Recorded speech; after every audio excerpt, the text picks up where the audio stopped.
Assalamualaikum warahmatullahi wabarakatuh. Halo teman-teman semua, kembali lagi bersama saya Muhammad Rizky Abdurrahman. Hari ini dan saat ini kita akan belajar nih teman-teman. Belajar apa nih sekarang? Kalau kemarin-kemarin di video sebelumnya kita sudah belajar matematika dan bahasa Inggris. Sekarang kita akan belajar pelajaran fisika. Tapi sebelum kita membahas fisika lebih jauh, kita harus kenal dulu nih. Teman-teman semua pasti tahu kan salah satu ungkapan bahwa tak kenal maka tak sayang. Nah, ketika kita ingin bisa belajar fisika, diberikan pemahaman yang kuat, maka kita harus kenal dulu nih sama fisika. Kita kenalan dulu yuk.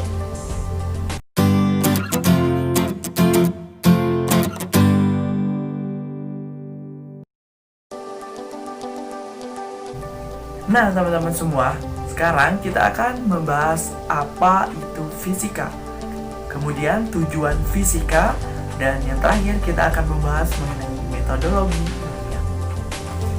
Yang pertama, kita akan membahas mengenai apa itu fisika.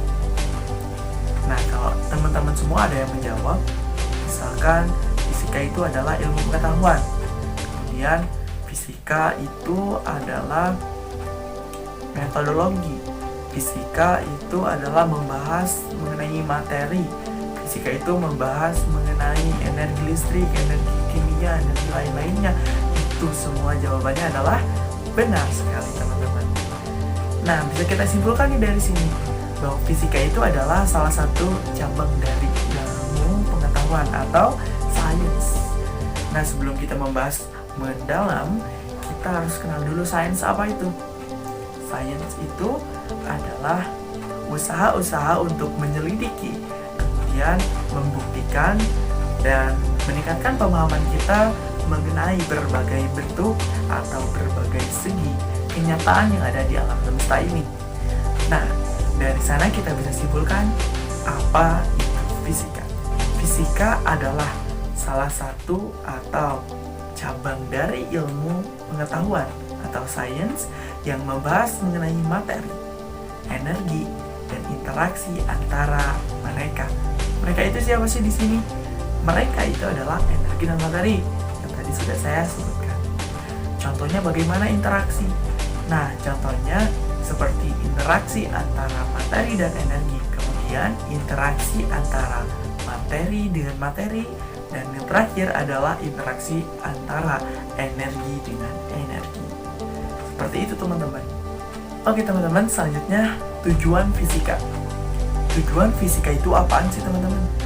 Nah, tujuan dari fisika itu adalah memahami alam.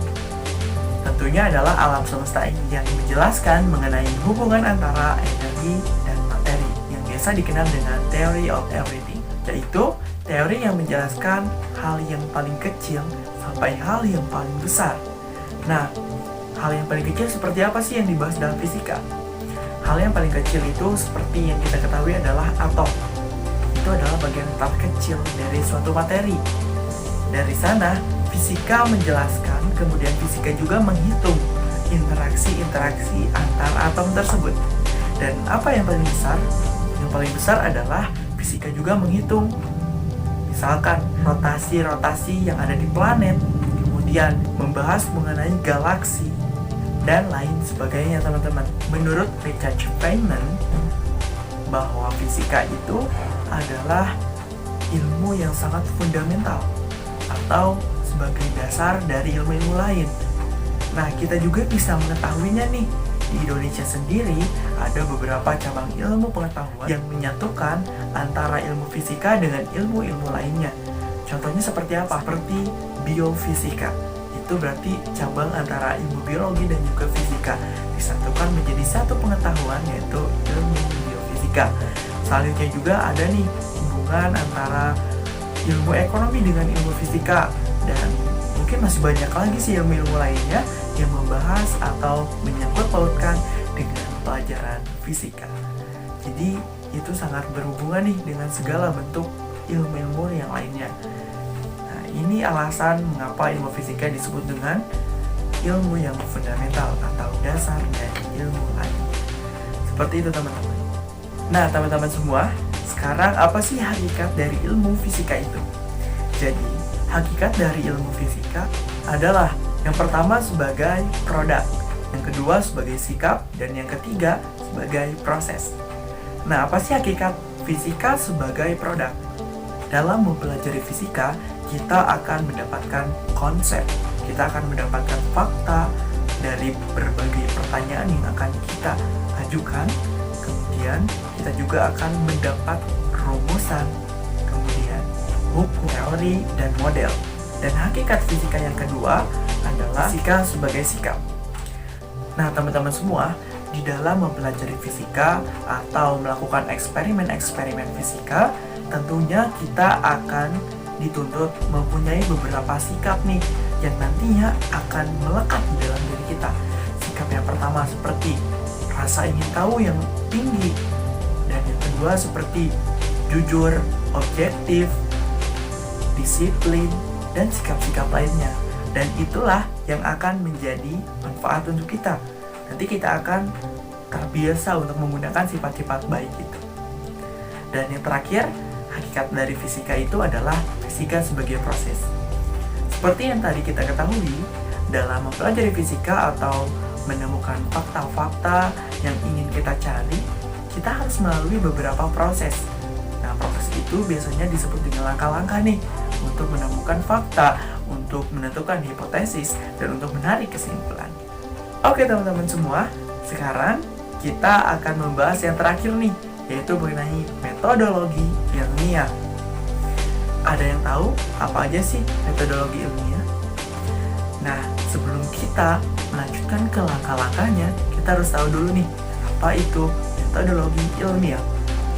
Metodologi ilmiah itu adalah suatu cara atau suatu langkah untuk menemukan suatu kesimpulan atau untuk menentukan hukum, rumus, fakta. Itu yang bisa dilakukan untuk menemukan itu semua. Nah, selanjutnya kita langsung aja ke langkah-langkahnya ya teman-teman. Langkah dalam metodologi ilmiah itu ada 7 nih teman-teman. Yang pertama adalah pengamatan atau observasi. Nah, apa sih itu?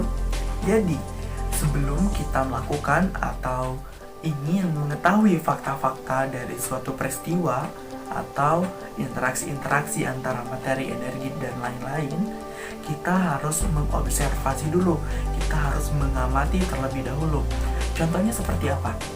Seperti ketika ada suatu peristiwa, misalkan tergelincirnya suatu motor di jalan yang licin.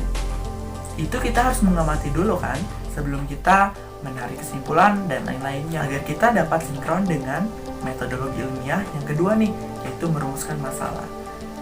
Nah, merumuskan masalah di sini adalah sebagai pertanyaan-pertanyaan dari kita yang kita tidak tahu, yang ingin kita cari juga faktanya itu seperti apa sih.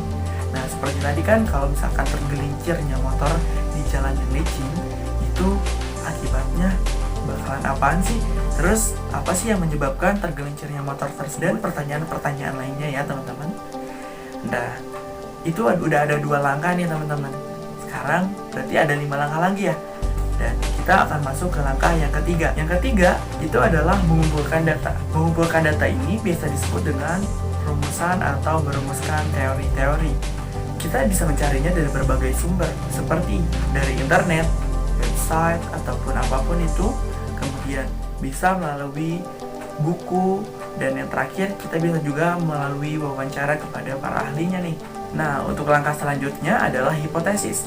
Hipotesis adalah dugaan awal yang lahir dari pemahaman kita mengenai tadi nih. Sudah kita cari data-datanya, kita sudah memahami atau melakukan pengamatan, dan akan muncul hipotesis dari kita atau dugaan awal dari kita ya teman-teman. Yang selanjutnya adalah yang kelima, yaitu eksperimen. Nah, ini adalah langkah yang paling saya senangi nih teman-teman, karena di sini kita dituntut untuk menghasilkan suatu hasil yang memang baik untuk kedepannya, dan akan menimbulkan fakta-fakta yang menjadi kesimpulan untuk kita. Yang langkah selanjutnya itu adalah menganalisis data. Data dari mana sih? Yaitu data dari eksperimen yang telah kita lakukan di yang kelima tadi ya teman-teman. Nah, selanjutnya adalah kesimpulan. Ketika data-data tersebut telah dianalisis dan akan ada kesimpulan, Apakah kesimpulan itu sama dengan hipotesis kita yang awal atau bahkan berbanding terbalik dengan hipotesis kita? Itu akan ada di kesimpulan. Jadi kesimpulan ini adalah bagian akhir dari metodologi ilmiah. Nah, cukup itu aja ya teman-teman semua. Itu adalah sedikit pembelajaran mengenai fisika. Itu mudah-mudahan bermanfaat bagi kita semua. Saya Muhammad Rizky Abdurrahman, pamit undur diri. Wassalamualaikum warahmatullahi wabarakatuh.